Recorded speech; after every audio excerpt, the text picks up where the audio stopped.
If you've ever wondered what waits beyond the stars, when sleep gently pulls you away from the clamor of your waking world, then close your eyes now, breathe deep, and follow this tale. Because what you're about to hear is not a dream, but a doorway, a shimmering veil of starlight that once lifted never quite returns you the same. And so begins the story of Elowen, a woman with a name like the hush of wind through silver leaves, who lived not far from the edge of all maps, in a quiet coastal village where the sea hummed lullabies into the ears of the weary, and time seemed to forget its steps, letting days blur gently into one another, like fog rolling in off the water. Elowen had always felt different, not in the loud way of those who crave to be seen, but in the quiet tremble of a soul too old for its shell, a subtle ache in her bones that whispered of other lives, other places, of ancient moonlit forests and castles that breathed, and skies that spoke back to those who listened.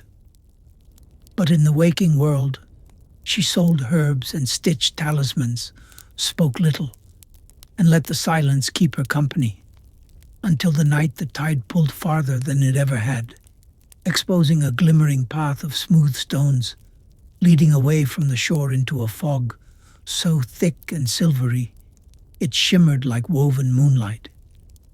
And without shoes, without cloak, only with a candle cupped in her palm, she stepped onto the stones and followed that path, not knowing whether she'd return or whether she even wished to.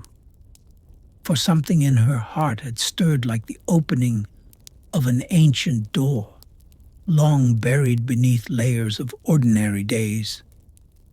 Each step she took forward brought a soundless hush, the kind that falls in sacred places, and the mist curled around her ankles like curious hands, until she reached a place where the air smelled not of salt, but of something older, like petrichor and old parchment, and the path beneath her had turned to polished obsidian that shimmered with flecks of starlight beneath her feet. The world shifted then, the mist parting to reveal a meadow, where night never ended, but neither did it sleep.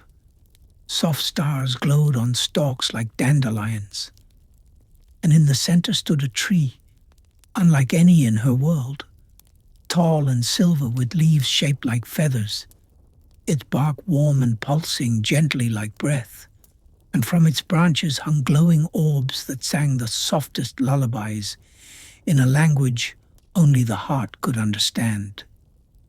Drawn forward, Elowen reached for one orb, and the moment her fingers brushed it, the world folded like a page in a book, and she found herself elsewhere, in a long corridor of polished stone, flanked by tall windows through which galaxies turned slowly as if caught in amber, and shadowy figures in flowing robes passed her by without sound, each carrying scrolls, candles, or floating sigils that whispered when they drifted too close.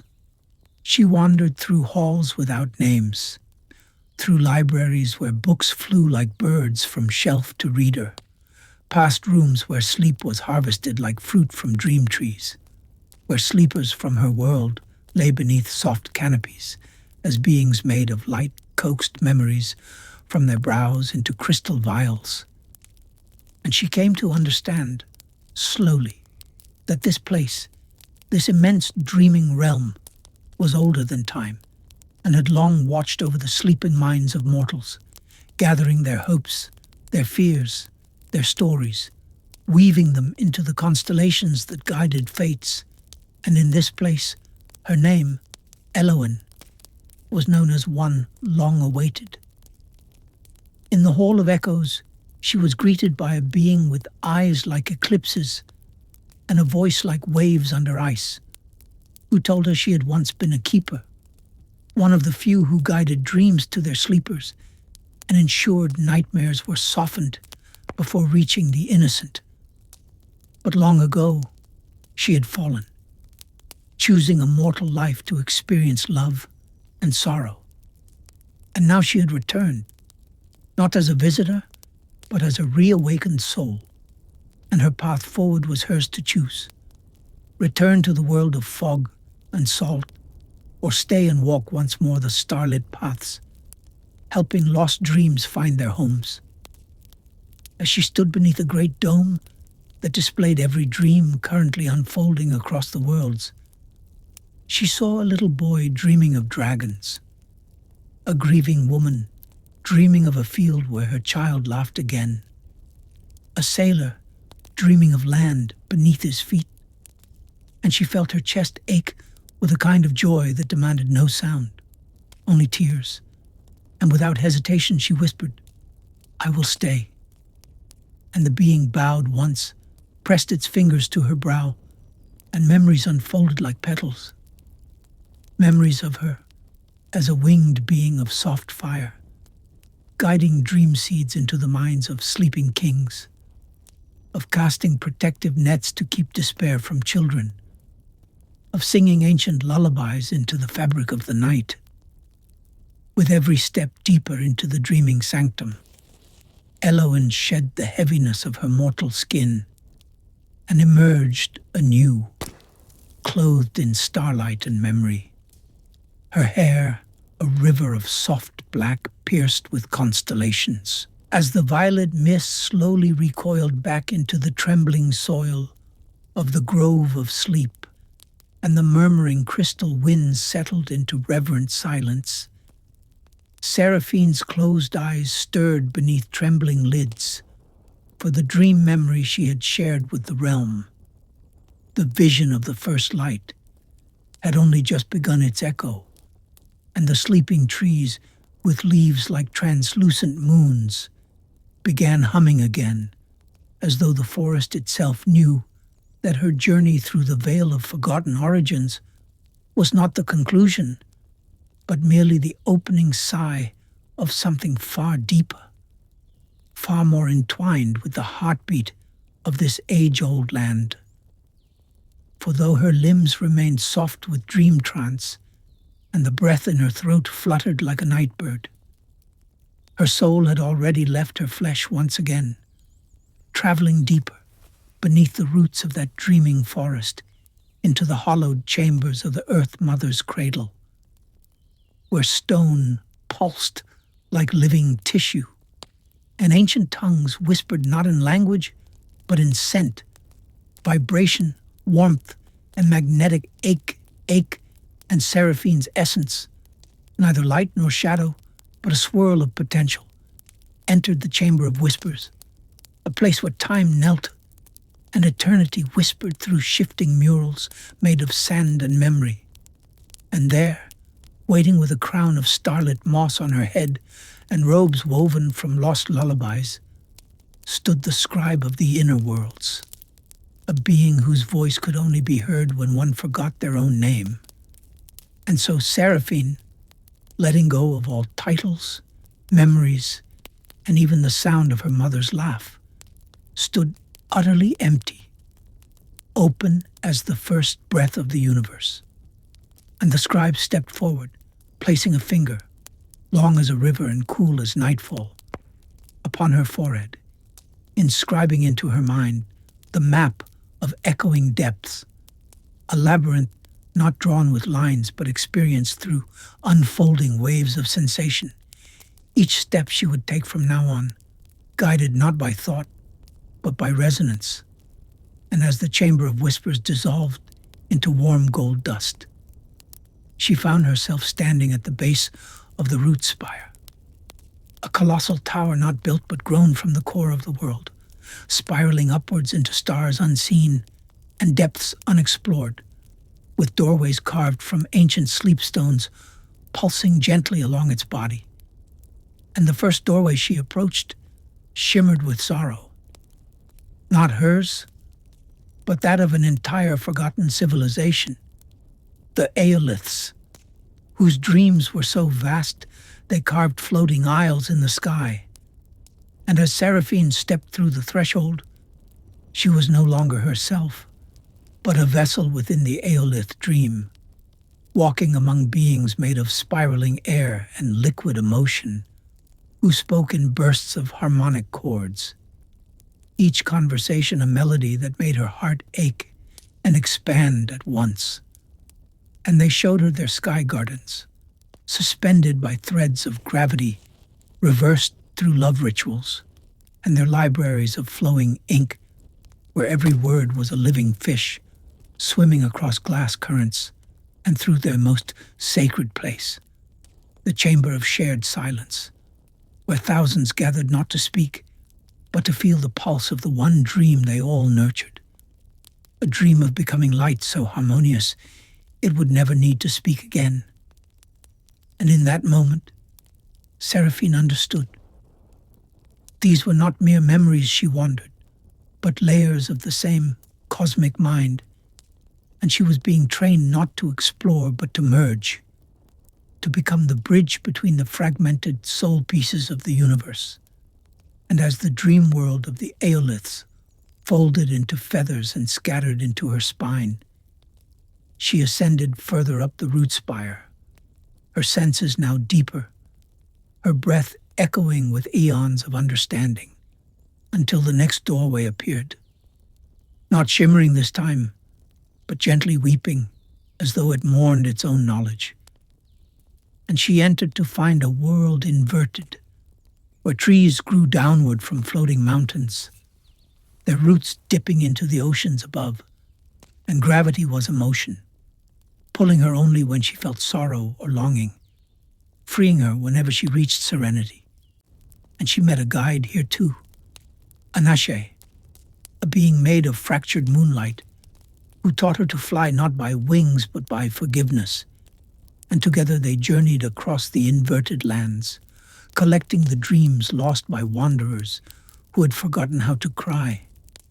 And each one, once retrieved, became a stepping stone across the dream stream, leading her onward, deeper into the marrow of the root spire's mystery, until Seraphine, now glowing faintly with all she had absorbed, finally reached the mid-spiral hall, where a table waited with 3 cups, one filled with oblivion, one with memory, and one with potential. And without hesitation, she drank all 3, feeling them mix in her core like a symphony of becoming.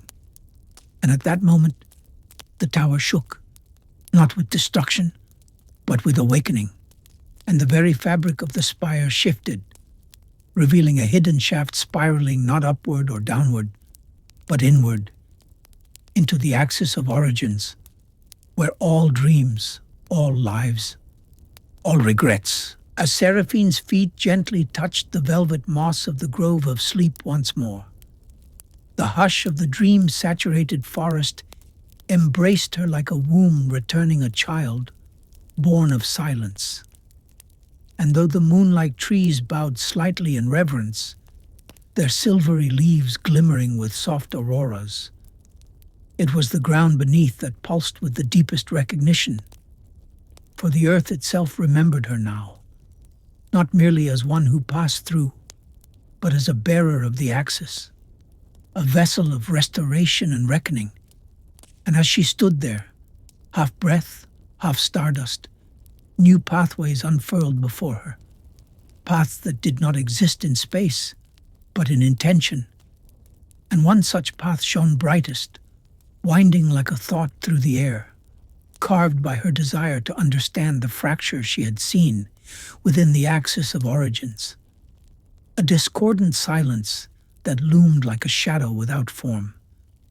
And so she began to follow it, each step unraveling the veil further, until the grove around her slowly dissolved into a field of suspended memories, where every floating light orb was a forgotten dream, trembling in place like soap bubbles in a breeze.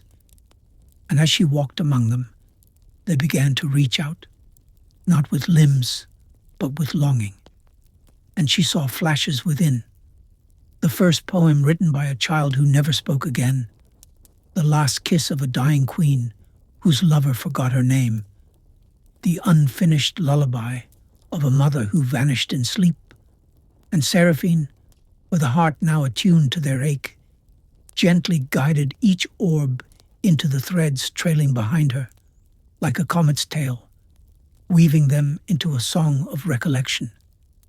A melody the Axis had long needed to hear again, and as more dreams clung to her, her pace accelerated, the landscape shifting beneath her feet with fluid surrealism, until she reached a doorway not carved in stone or light, but in breath itself, a portal that inhaled and exhaled slowly, its surface rippling like a sleeping being's chest. And stepping through, she emerged into a world untouched by time, a place older than origin, known in only the deepest layers of the dreaming mind as Nemoreth, the lull abyss, where all forgotten gods slumbered, and where dreams too heavy to be dreamt sank and coiled into forms that only silence dared speak to. And as Seraphine entered, the air thickened, not with pressure but with memory, slow and syrupy, and her steps echoed like ink drops in water, expanding through vast cathedrals of glass trees and mirrors that reflected not the self, but all the lives one could have lived.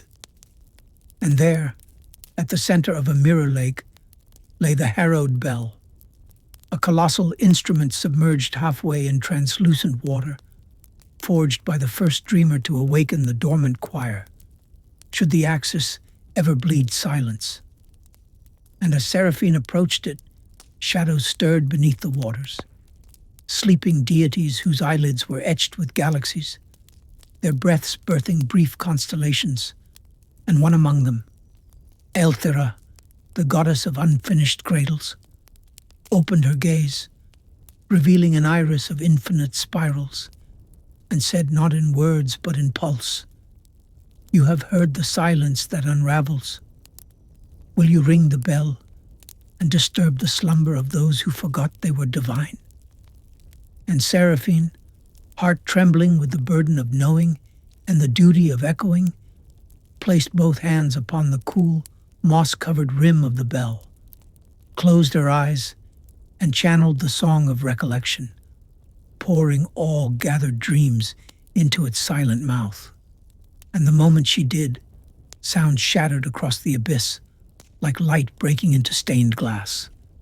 Not a tone, but a feeling, vast and ancient, and the water roared upward like reversed rain, lifting with it not droplets but sleeping fragments of forgotten gods. And Seraphine, now glowing from within like the heart of a comet, rose too, caught in the resonance, her body a tuning fork for the awakened lullaby. And across Nemoreth, the first notes of the lost melody bloomed, resurrecting cradles of thought, dreams abandoned mid-flight, and voices that once built mountains by singing. And as the god shards awoke, many looked upon her with sorrow, for in their long sleep, the fracture she sought to heal had grown teeth, and from the furthest edges of dream and memory, something stirred, vast and hollow, older even than the gods, something not born from silence but from the absence of even silence, a conceptual void, a hunger named only in the old tongue as Ulroth, the unsung hunger, who once tried to consume the dream time before being sealed beneath the Axis by the sacrifice of the last dreamsmith. And now, with the ringing of the harrowed bell, the seal had weakened, not broken, but aware. And Ulroth turned its eyeless sight toward Seraphine, and she felt it, not fear, but weight, gravity of unmaking, as though her soul had just been noticed by the thing beneath, all forgetting. And yet she did not regret the act, for without the bell's toll, the Axis would have crumbled slowly in unseen despair. And so, accepting the cost. And so, as Seraphine stood within the heart of the womb of origins, the silence around her pregnant with truths unspoken and destinies unclaimed. Her fingers curled around the glowing spindle that pulsed with the soft ache of every choice she had never made, every sorrow she had swallowed without voice. And as the dreamsmith, her double and not her, an ancient echo made flesh, watched in serene stillness, Seraphine stepped toward the great loom of becoming, its woven strands trembling like the breath of a newborn world.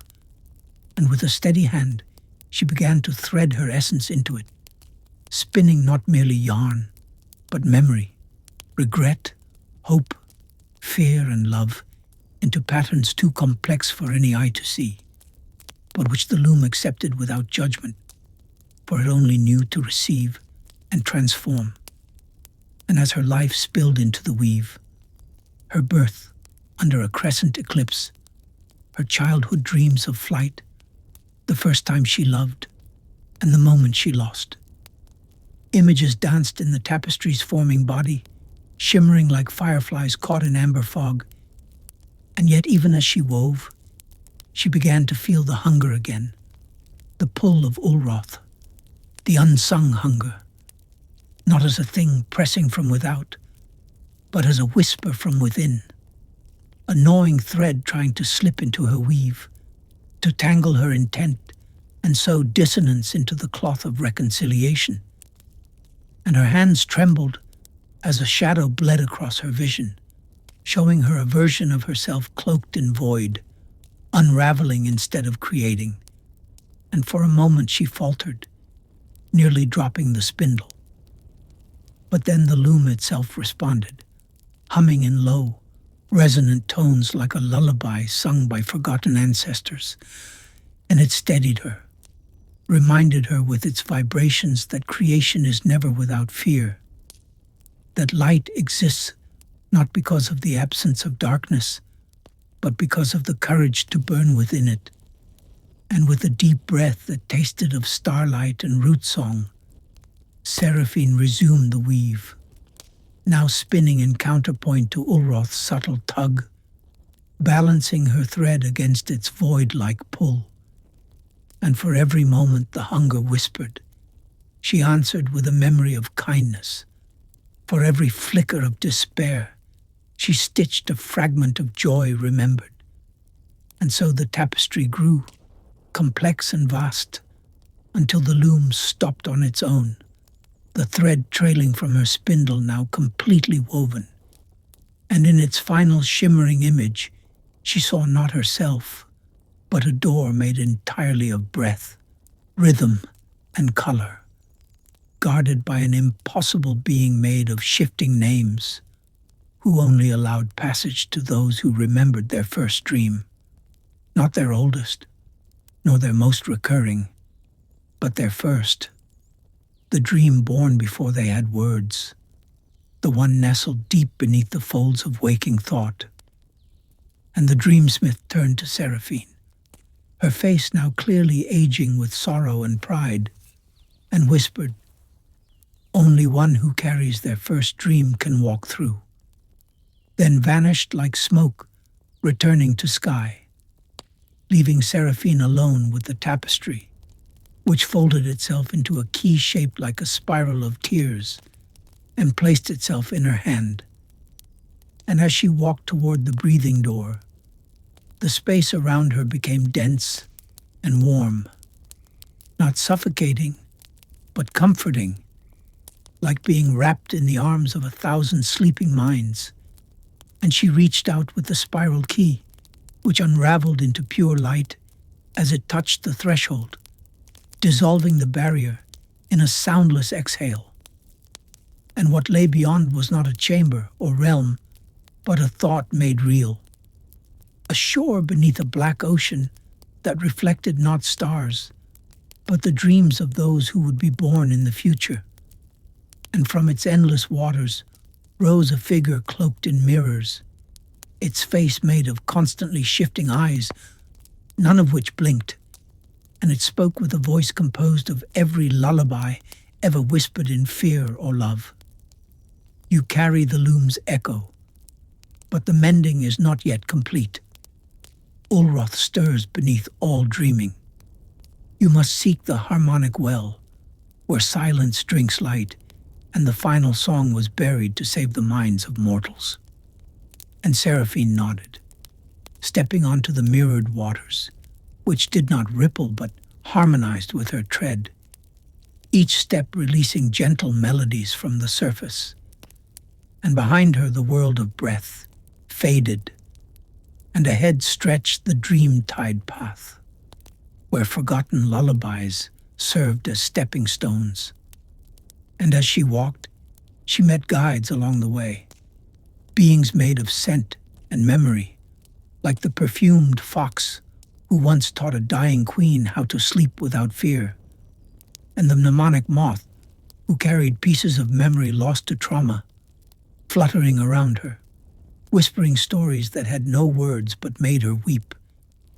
And as the dream path grew thinner, eventually narrowing to a single thread of humming tone, she balanced on it, not with body, but with will, and arrived at last at the harmonic well, which was not a place, but a wound in reality, deep and endlessly echoing, where sound went to sleep and dreams once sacrificed now whispered in their rest. And Seraphine leaned over the edge. And as Seraphine ascended from the depths of the harmonic well, her body trailing echoes of ancient lullabies, and her breath woven with the trembling cadence of the first song, the world around her shifted again, folding softly like the pages of a book, being closed by a gentle, unseen hand. And when her feet found ground once more, it was no longer the mirrored water of the dream-tide path, or the pulsating silence of the well's edge, but a realm suspended in neither time nor place, a hush between heartbeats, a sanctuary made of thought's resting place, where even memory paused to exhale. And in that stillness stood a bridge formed from the strings of unplayed harps, stretching out across a chasm not of distance, but of forgetting.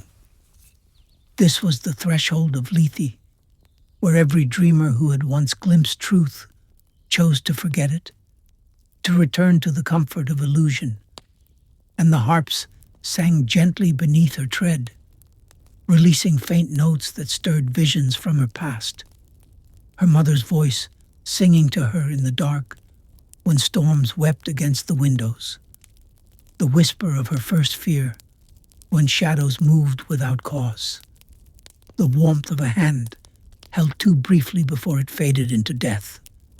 And Seraphine knew this place would test her resolve, not with monsters, not with sorrow, but with the seduction of Iraja, the aching sweetness of letting go. For the closer one drew to the heart of all sleep, the stronger the pull of rest became. Not the healing rest of sleep, but the final one, the surrender of meaning, of memory, of story itself. And as she crossed the bridge, the music of the harps began to twist, subtly at first, like a familiar tune played in a minor key, and then more violently, discordant, as if each note bled, until the air rippled with a screaming lullaby. Ulroth had sensed her approach, and now it stirred in the distance like a ripple beneath a still lake, a shadow vast enough to smother thought.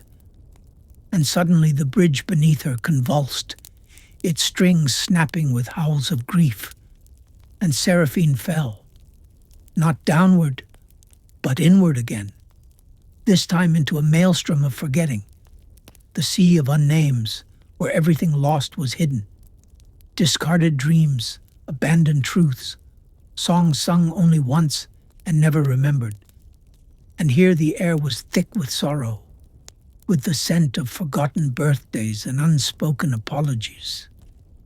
And floating within it were the husks of beings who had once sought to reach the heart, but had surrendered their names along the way. And as they drifted near her, whispering her doubts back to her, in her own voice, Seraphine remembered the spindle, the loom, the note, the first song. And she sang, not with strength, but with softness, like the breath before a newborn's cry. And the sea recoiled, for it could not consume what was willing to be known. And in that moment the maelstrom parted, revealing a path of breathless stars. And Seraphine stepped upon it, carried by melody more than motion, arriving at last at the outermost chamber, a cavern not made of stone, but of pulse, where the walls breathed and the air hummed with tension. And at the center lay the heart of all sleep, not a throne, not a jewel, but a cocoon made of woven silence. And around it wound Ulroth, not fully awake, not fully dreaming, its form a shifting vortex of every nightmare unspoken, every scream muffled under pillows, every fear that breathed beneath the eyelids in the deep of night. And it spoke, though its mouth was nowhere, its voice a sudden absence of all other sound. You bring noise where there must be silence. Go back. Forget.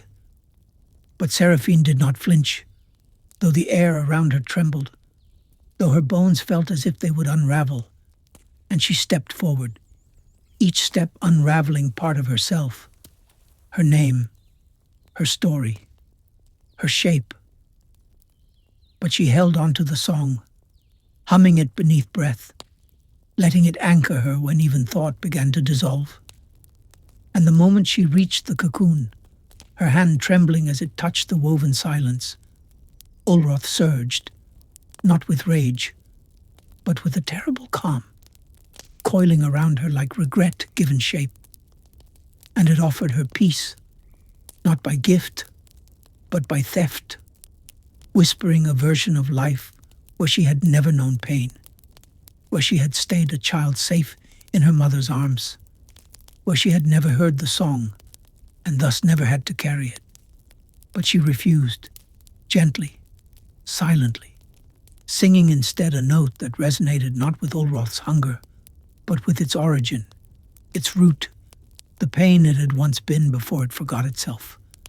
And for a moment, Ulroth froze, trembling as a name long buried surfaced in its depths, and the cocoon responded, beginning to open, not like a flower but like an eye, revealing not a creature but a pulse, a pure rhythm of all dreaming life, the collective breath of sleep-given heartbeat. And from it emerged not light, but warmth, a radiance without glare, and it flowed into Seraphine, not filling her, but recognizing her, and as the rhythm matched her heartbeat. But silence, though deep, is never eternal, and even in the cradle of the heart of all sleep, where Seraphine's final note still hummed softly in the rhythm of every sleeper's breath, a faint tremor began to ripple through the stillness, not in the world of waking, nor in the realm of dreaming, but from that half place between memory and forgetting, where unspoken thoughts gather like dew on the edge of dawn. And from that trembling grew a whisper, not of words, but of intention, as if some forgotten chord had begun to retune itself beneath the surface of dream. And there, at the farthest edge of the unwoven veil, where Seraphine's melody had once passed to become one with the axis, a single strand of song, fragile and near silent, flickered back to life, not as memory of her, but as inheritance. For though Seraphine had been the last to carry the first song in form, she had never been the last in spirit. And now, as the axis pulsed calmly once more, a girl named Elun, whose dreams had long been too vivid to belong to mere sleep, stirred beneath a blanket of frost-thin starlight in the village of Norvale, far beyond the reach of any map, and woke in the night gasping, not in fear, but in recognition, for she had heard a melody in her dream, one that seemed to carry her name not as a call, but as a note itself. And though she was only 17 winters old, with hands more used to drawing stars in the frost on window panes than holding power, she stood beneath the moon's hush and sang a single note back into the night. And the world listened, for in that single note was the seed of what Seraphine had become.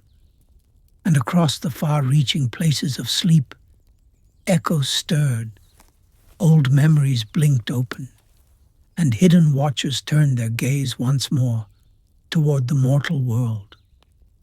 Not in malice, but in preparation, for the balance Seraphine had bought with her dissolution was now tipping again, ever so gently, like a scale touched by a feather.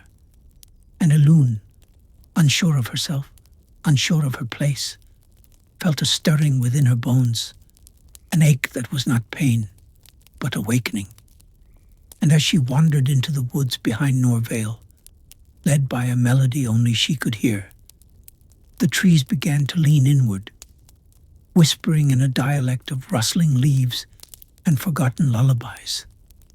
And from within the shadow of an old willow tree, a being emerged, not of flesh, not of dream, but of woven silence, shimmering faintly in the hues of memory. And it bowed, not to her, but to the song within her, and said without speaking, "The heart has opened, and from it a thread has slipped. You are the chord that follows." And though Elune did not understand, she did not flee, for within her stirred a familiarity, a sadness too ancient for her young life. And as she reached out, her fingers brushed the being's form, and a torrent of images flooded her. Seraphine's journey, the harmonic well, the sea of unnames, the heart of all sleep, and the unraveling of Ulroth. Not as history, but as experience. And though she staggered under the weight, she did not collapse, for she was not being crushed by memory, but expanded by inheritance. And the song now lived in her, not as burden, but as breath. And so the being, the keeper of remainders, placed within her palm a single glowing shard of lullaby, soft as candlelight, and whispered, "The next dissonance has begun," before fading into the hush once more. And Elune stood there alone, with only the shard and the rising sense that sleep itself had begun to change again. That somewhere beyond the reach of even the dreaming, a wrong chord had been struck, and that if it was not met with a counter-melody, the balance restored by Seraphine would slowly unravel, not in cataclysm, but in forgetfulness. For that was the nature of the true threat, not monsters or noise, but apathy, the fading of dreams into nothingness. And so, unsure of where to go, only sure that she must, Elune followed the pull of the shard, stepping beyond the last hill of Norvale into a path that appeared only for her. The Threadwalk, a hidden trail that stretched across the weft of dream like a silver stitch in midnight's fabric, visible only to those who remembered without knowing why. And as she walked, visions drifted past. Seraphine's smile as a child, Ulroth's tremble at its unmaking, the quiet of the heart as it breathed in sleep, and they wove themselves into Elune's mind, not as burdens, but as harmonies, tuning her soul to the greater melody, preparing her for what would come. For the Threadwalk led toward a place even Seraphine had never glimpsed, the chamber of forgotten verses, where broken songs go to hide, and already it stirred, sensing a new bearer, testing her with echoes of her own fears, offering her paths of comfort to lull her away. But Elune, though young, did not stop, for the melody inside her grew clearer, and she knew somehow that Seraphine had not ended, only transformed, and that the song, like sleep, must move from dreamer to dreamer. The chamber did not echo as Elune's voice rose. Instead, it absorbed her song like soil, drinking rain, each note disappearing into the soft hush of the air. Yet around her, the suspended cocoons of crystal, each housing a forgotten melody, some ancient, some barely born, began to tremble as though sighing in their slumber. And one among them, a small cocoon, shimmering in burnt gold light, pulsed in rhythm with her voice, its surface cracking ever so slightly as the shard in Ellen's hand grew warm, pulsing with a heartbeat that was not hers, but somehow harmonized with her own. And as she sang on, uncertain but unwavering, the book before her, its pages once blank, began to write itself in lines of music, symbols not of any known tongue, but of emotion, frequency, memory, and yearning. And Elune, though unable to read it with eyes, understood with her spirit that she was awakening a melody, not lost, but hidden, buried in sorrow, forgotten by choice rather than time. And as the crystal cocoon cracked open fully, a wave of melancholic warmth spread through the chamber, and from within emerged a being not of form, but of song, trembling and flickering in hues of deep violet and soft blue, its eyes closed, its voice silent, as though it had forgotten how to speak after eons of sleep. And Elune stepped forward, whispering without words, "Do you remember?" And in that moment, the being opened its eyes, not with fear, but with a weariness that carried aeons of silence, and it spoke not aloud, but directly into her heart. "I was Lioren, once the bridge singer of the hollow chorus, the one who carried dreams across the divide between joy and grief. But when the great discord began, I could not bear the weight of broken lullabies. So I retreated into silence and let myself be forgotten." And Elune, filled with understanding she did not know she possessed, reached out and touched his spectral hand, replying not with words but with a harmony so pure it soothed the trembling in his light. And Lioren, awoken now but fragile, said, "You carry the shard of the heart. Then the world must be tipping again." And Elune nodded, and together they walked deeper into the chamber, past sleeping melodies and sealed verses, toward a spiral stair made of woven whispers that led downward into the archive of dissonance, a place even Seraphine had never dared to tread, for it housed not songs, but the fragments of failed lullabies, half-sung promises, broken comforts, twisted harmonies born of sorrow, too heavy for dreams to lift. And as they descended, the very air changed, growing denser, more sorrowful, like walking through memories never meant to be relived. And Lioren cautioned, "Here, you will hear echoes of what could have been. Ignore them, or they may rewrite your truth." And yet as they stepped deeper into the archive, Elune could not help but pause before one broken verse, a lullaby that sang of a world where Seraphine had lived, where Ulroth had never risen, and the sleepers dreamed without fear. She felt herself drawn, her heart aching, but she turned away, whispering, "That dream was not chosen, and I must walk the one that was." And with those words, the archive stirred, the paths ahead revealing themselves as light along the floor, guiding them toward a sealed chamber at the heart of the archive, where the original discordant seed had been hidden, not destroyed, for some songs cannot be unmade, only locked away until they can be rewritten. And as they approached, Lioren faltered, his form dimming, whispering, "Only a bearer of the heart may step through." And Elune, now trembling but resolved, placed the shard upon the seal, which bloomed open like a silent cry, revealing a garden unlike any seen before, neither of light nor dark, but of half-forgotten things, melodies shaped like vines, harmonies humming like petals, and in the center, a single rootless seed suspended in a globe of sorrow. And as she neared it, the seed pulsed, sending waves of memory through her. Visions of Ulroth before it fell, of Seraphine's first tears, of the axis woven and unwoven, and of herself, cradled in starlight as a newborn, already humming in her sleep. And Elon understood that this seed was not the enemy, but the source of possibility, neither good nor evil, but the raw material from which all dreams might be forged. And she reached forward, not to destroy it, but to sing to it, to lull it into harmony. And as she sang, the seed spun, releasing threads of dissonance like smoke, which wrapped around her and tested her soul, whispering doubts. You are no Seraphine.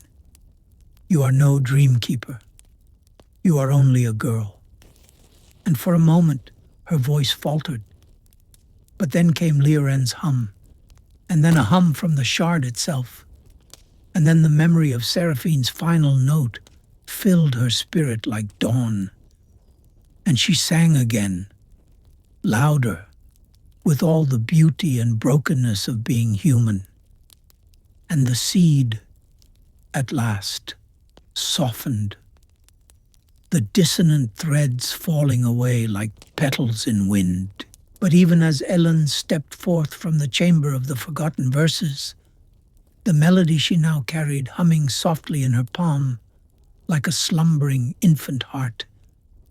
The threadwalk beneath her feet shifted its texture, no longer smooth like woven mist, but brambled and thorned, laced with strange silences and moments that stretched too long, as though the path itself were now reluctant to guide her forward, warning of what lay ahead. And Leoren, still shimmering faintly beside her, cast a weary gaze toward the horizon, where the fabric of the dreamscape darkened and twisted, folding in upon itself like an old grief remembered. And he spoke without words. You now walk toward the sea of quiet thorns, and at the soundless mention of that place, even the slumbering melodies behind them paused their gentle hum, as though in silent reverence or fear. For the sea was not made of water, but of memories unspoken, dreams buried in shame, and choices never made. Its waves thorned vines of regret, its winds the sighs of what might have beens. And it was said that any who entered the sea unguarded would find themselves trapped in a loop of their own worst truths, lulled into an eternal sleep of if-onlys. But Elun, clutching the scroll of the new melody close to her chest, stepped forward with steady breath, and Leoren followed at a distance, his glow dimmer now, for the sea did not take kindly to song beings awakened from deep slumber. And as the threadwalk faded into earthless fog, they arrived at the edge of the sea, which was not a place, but a feeling, that sudden ache in the chest when remembering something left behind, that soft catch in the breath before tears come, that silence between words spoken too late. And before Elun stretched a boundless expanse of thorned vines, their surfaces glistening with dew, that was not water, but crystallized fragments of old lullabies, some joyful, some heavy with sorrow. And the sky above was not sky, but a mirrored dome showing Elun's own face, not as she was now, but in every version she might have become, some smiling, some weeping, some so empty it chilled her bones. And Leoren reached out a translucent hand, placing it gently on her shoulder, as he whispered, "The sea will know your name, and it will test its weight." And with a single step forward, Elun was submerged, not in liquid, but in memory, the vines parting like curtains to welcome her inside, wrapping gently around her ankles, her wrists, not to harm but to show. And suddenly she stood in a version of her village that never burned, where her mother still sang by candlelight, and her father never left, and the stars always twinkled kindly above their roof. And she, a child again, felt peace so deep it made her forget the war, forget Ulroth, forget Seraphine, forget even the shard in her palm, and she would have remained, lulled by the false serenity of what could never be, had it not been for the faint hum of the scroll, still pressed to her heart, vibrating like a heartbeat beneath the dream. And she remembered, this is not real. And with that, she closed her eyes and sang, not a powerful melody, but a broken, hesitant hum, the kind sung by someone afraid to forget again. And the illusion shattered, the vines recoiling, the sea around her howling with voices, some hers, some strangers, all crying out in longing, in pain, in grief. But she pressed onward, barefoot across dream thorns that did not cut flesh, but memory, each step peeling back another forgotten moment. Her first fear, her first failure, her guilt for surviving when others did not.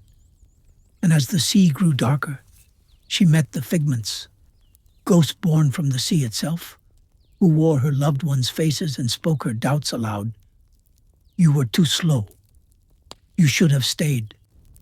Why do you deserve to carry the melody?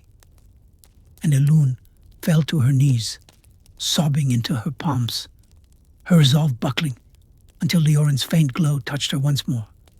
And he did not speak, but hummed, soft, simple, imperfect. And that hum, raw and real, reminded her that song was not always about perfection, but about truth. And she stood once more, bruised in spirit but upright, and sang again, this time not to dispel the illusions, but to invite them, to welcome the grief and guilt as part of her own song.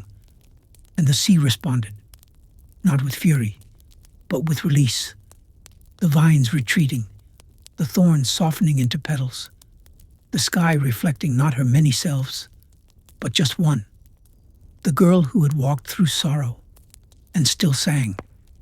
And from the heart of the sea rose a structure, a spiral bloom of thorned crystal, known only in legend as the shrine of unyielding dreams, built not by hands, but by every sleeper who had dared to face the truth of their own soul.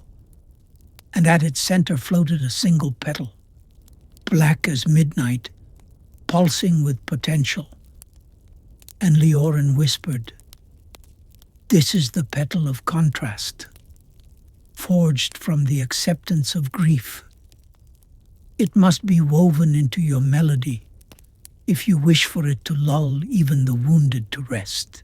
The first step onto the ascending stair of unspoken promises did not feel like stone or air beneath Elune's feet. It felt like hesitation, as if each step were carved from the moments before a confession. The breath caught in the throat, the wish never voiced, the touch never given.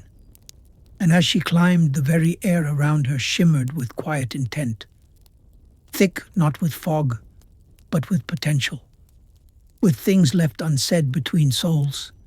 And the stair did not spiral or rise in a visible curve, but extended endlessly upward into a horizonless dreamlight, like a melody without a chorus. And Leorin, still faint beside her, now began to flicker, for the stair drained not only light, but certainty, feeding on doubts left buried. And the moment Elune's thoughts began to drift, to Seraphine's last smile, to the war that tore her kin from song, to the ache in her chest that never truly quieted, the stair responded, reshaping subtly, a faint echo whispering beside her ear, what if she never forgave you? And though the voice was her own, it did not sound like her.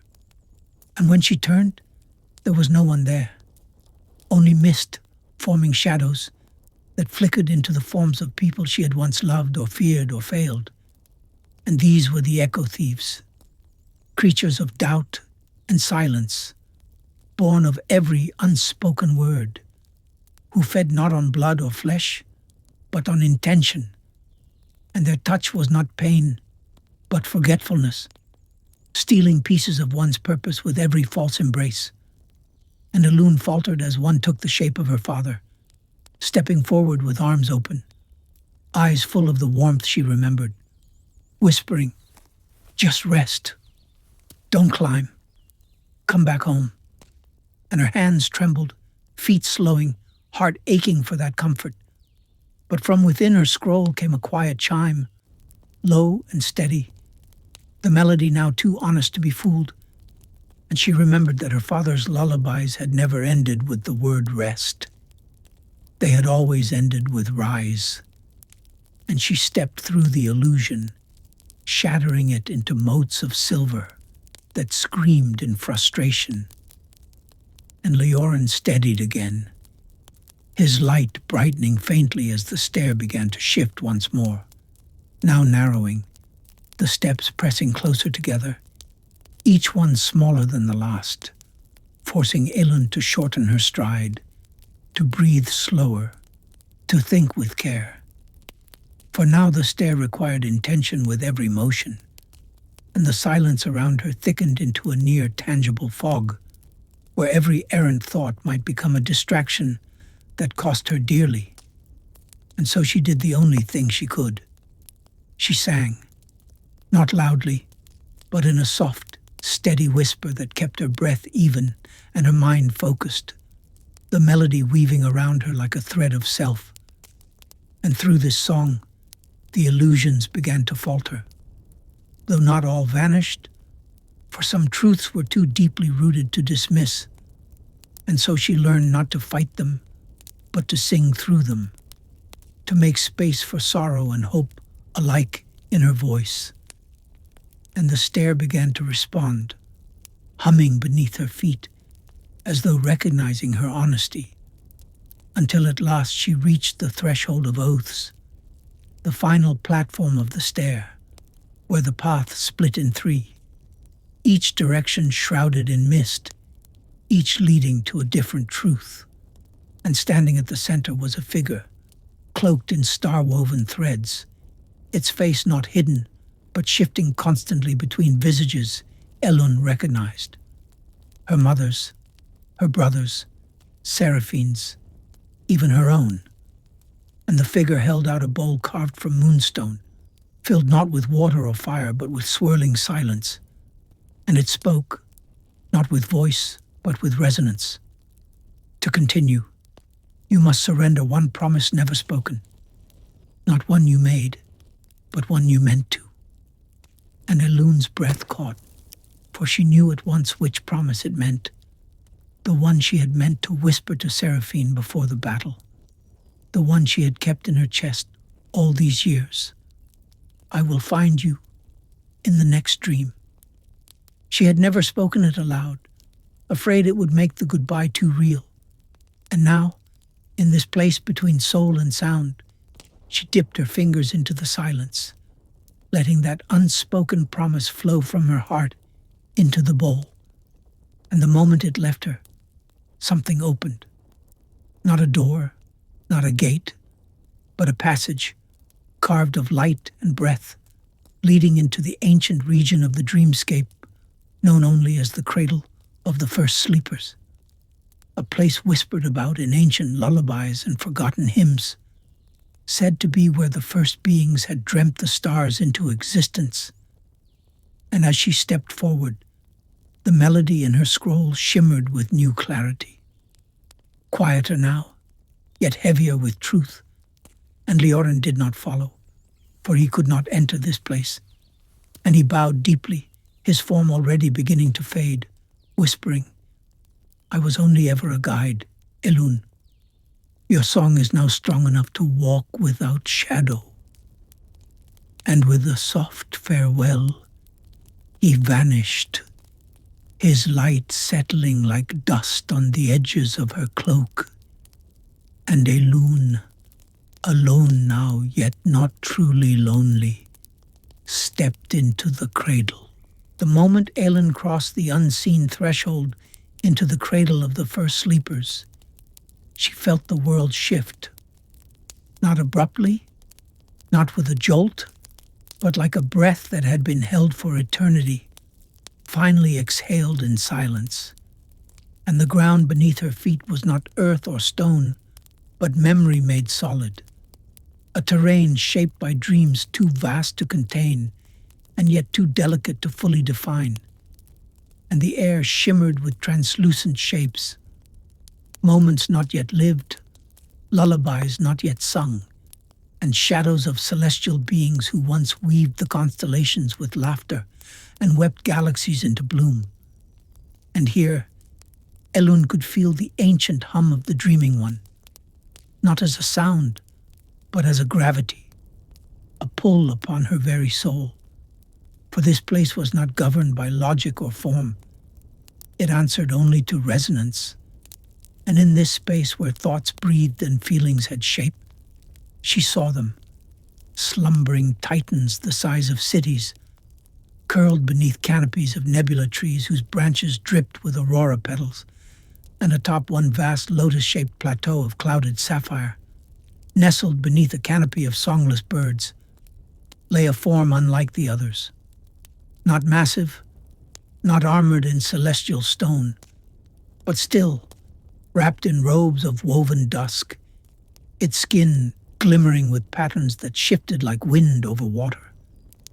And Elun knew at once that this was the dreaming one, not the first being to dream, but the last to remain asleep. And beside this figure stood a harp singer of mist, an avatar born of the lullabies left unfinished by the ancients. And it turned to Elun with eyes made of forgotten names, whispering, "She has slept through every age to keep the melody from breaking. Only one with a soul balanced between sorrow and joy may wake her. Only one who has sung through loss without closing their heart." And Elun, whose voice had carried her through shadow and silence, whose feet had climbed the ascending stair of unspoken promises, nodded with no words, for none were needed. And she approached the sleeping figure, whose breath was so slow it could not be seen, and knelt beside her, placing the scroll, now fully unrolled and glowing with a gentle cadence, upon the ancient dreamer's chest. And she began to sing, not a melody of her own making, but one drawn from every fragment she had gathered, every shard of harmony recovered from the garden of lost melodies, from the whispering vaults, from the tree of sorrows and the river of echoes, from the petal of contrast and the threshold of oaths. And the song did not rise like a crescendo. It deepened, folding inward, becoming heavier and softer, like a night so thick it holds the stars still. And as the melody enveloped the dreamer, her body began to glow, not with light, but with a pulse, a rhythm older than sound. And the air trembled, not from force but from remembrance. And slowly, infinitesimally, the dreamer opened her eyes, and the world did not change. But the melody did, for the dreamer's awakening sent a ripple through the weave of dreams, a subtle tuning of the great song. And when her eyes met Elun's, no words were spoken, for their souls understood each other. And the dreamer extended a hand toward the scroll, now quivering with unreleased harmony. And when she touched it, the final fragment embedded itself into her palm, and she sang, not aloud, but within Elun, a note so profound it bypassed sound entirely and entered the marrow of her being, revealing in a single breath a truth Elun had not dared to imagine. The final lullaby was not a song to be sung to the world, but a song the world itself would sing through her. A song not of endings, but of renewal. And as the dreamer stood, the cradle shifted, the slumbering titans stirring faintly, some sighing, others dissolving into stardust. For the balance had shifted, the song had resumed its cycle, and Elun felt herself lifted, not by hands or winds, but by melody, drawn upward into a sky that no longer shimmered with illusion, but burned with purpose. And as she ascended, the dreamer whispered into her thoughts, "You must take this melody to the unvoiced gate, where silence reigns absolute. Only there can the cycle be completed. Only there will the first note become the last." And with that, Ellen found herself standing again, not in the cradle, but at the edge of the unvoiced gate, a realm where no song had ever entered and returned, where silence reigned so completely that even thought felt muffled. And before her loomed a gate made not of matter, but of stillness, shaped from the breath held before a truth is spoken. And behind it, the melody awaited rebirth or destruction. And Elun knew, beyond all doubt, that the next step would not be taken with feet, nor even with voice, but with surrender. For she had carried the fragments, sung the lullabies, and awakened the dream. But now she must become the melody itself, and in doing so, face the final silence, not to defeat it, but to understand it, and thus, with no witness but the stars themselves. As Elun crossed into the realm of the unvoiced gate, the transformation was instant yet indescribable, as if her senses were being peeled back, layer by layer, not with pain, but with an eerie tenderness that mirrored the hush of snowfall over forgotten graves. And the moment her foot left the final memory of the cradle behind, even her thoughts began to thin like smoke in reverse, folding inward until she wasn't sure if she was Elun or merely the echo of Elun's last breath. And the silence, oh the silence. It was not merely quiet, but complete.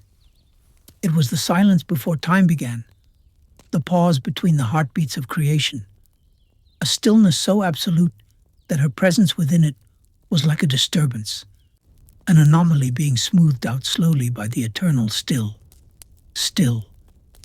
And yet she pressed forward, though no path could be seen and no shape could be known.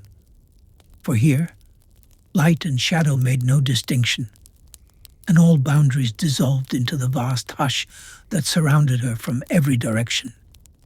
And as she moved, not with steps, but with the shifting of will, she felt the melody inside her struggle to remain.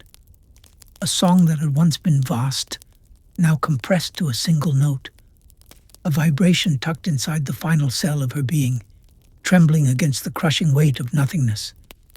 And still, she held on, letting that thread of harmony guide her deeper until the very fabric of her soul began to unravel, not in pain, but in awe, as she began to perceive what could not be spoken, that this place, this silence, was not empty but full of every word never uttered, every song never sung, every truth never faced, and within it lived the collective longing of all existence, the waiting.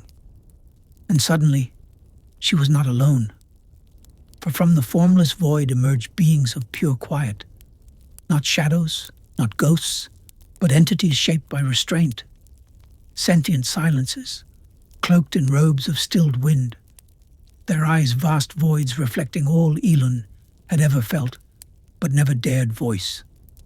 And they did not speak, yet they surrounded her, and their presence asked a single question, not with words, but with sensation. Are you willing to surrender your voice to awaken the great lullaby? And Elun, whose voice had carried the lost songs of ages, who had stitched melodies into the bones of titans and echoed sorrow into bloom, stood in that moment not as a bard, not as a bearer of fragments, but as a vessel of final purpose, and without hesitation, though fear clawed silently at the edges of her essence, she nodded. And the moment that gesture completed, the silence surged into her like a tide, flooding every note within her being, crushing the melody, reshaping it, not to erase, but to distill it into its most potent form. And she felt her memories pulled one by one from the fibers of herself. Memories of the singing stones, of the bridge of breaths, of the mirror leaf garden and the cradle, of the dreaming one's eyes, and the scroll that once pulsed in her hands. And all of it dissolved into the silence. And when it was over, she floated, not in space but in awareness, a pure awareness untouched by identity. And from this place, the melody reformed, not as a song, not as a sound, but as an intent, an essence. And it began to pulse outward, changing the very nature of the unvoiced realm, weaving color into the gray, rhythm into the still. And as the formless watchers bowed, not in deference, but in recognition, Ellen became the first voice ever born within the gate, not because she spoke, but because she existed in pure surrender. And from that act, the great lullaby was reborn, not as a song to end the world, but as a harmony to renew it. And as the gate began to dissolve into 1,000 threads of golden hush, each thread carrying the potential of new beginnings, Ellen felt herself fall. No, descend through time and meaning, until she landed softly in a place she had never been, yet always belonged. The nest of renewal, where fledgling stars are cradled by silence until they are ready to sing their first light. And here, she found herself no longer bound to flesh or time, but as something else, a weave of memory, melody, and stillness. And before her rose a single being, a childlike figure, eyes closed, lips barely parted, as if waiting to inhale the first breath of a new world. And Elune realized the purpose of all she had done, all she had endured, was to awaken this child, not with words, but with her presence. For this child was the first being of a new cycle, a world yet to be. And with a final whisper of her soul, a whisper shaped not by sound but by knowing, Ellen passed into the breath of the child, becoming the lullaby that would cradle its dreams. And as the child opened their eyes, stars ignited across a sky that had never existed before. And in the distance, far beyond memory, the first song began again. And so, as Cale stepped forward onto the shimmering bridge of starlight, an echo that stretched like a sacred thread between the farthest edge of dream and the earliest breath of memory, the silence around him became vast and welcoming, not empty, but full of unspoken whispers from lifetimes past, as if the stars themselves were holding their breath to see what path he would choose. And beneath his bare feet, the bridge did not sway or bend, but flowed softly, humming with a warmth that reminded him of lullabies, once sung by voices long forgotten, their melodies returning now, like drifting leaves on a river of time. And as he walked, each step taking him further from the chamber of glass temples and closer to a new unknown, the air grew thick with the perfume of ancient orchards, the scent of pear blossom and drifting cinnamon bark curling into his lungs like forgotten warmth on a cold winter night. And before him in the distance, the light began to change, not brighter or darker but denser, softer, until it wrapped around him like wool spun from nebulae and dreams. And Kyle felt his eyelids grow heavy, though he remained awake, lulled by the hum of the stars underfoot and the slow spinning sky above, where constellations folded into themselves and reformed as symbols he once saw, carved into the bark of the dreaming trees. And then, suddenly but gently, the bridge dipped downward, descending into a cloud not of water vapor, but of memory itself, thick with images and sensations that brushed against his skin like the softest feathers, showing him glimpses of a garden he had never entered, but always known, the garden of rest, where all thoughts go when the world becomes too heavy to carry.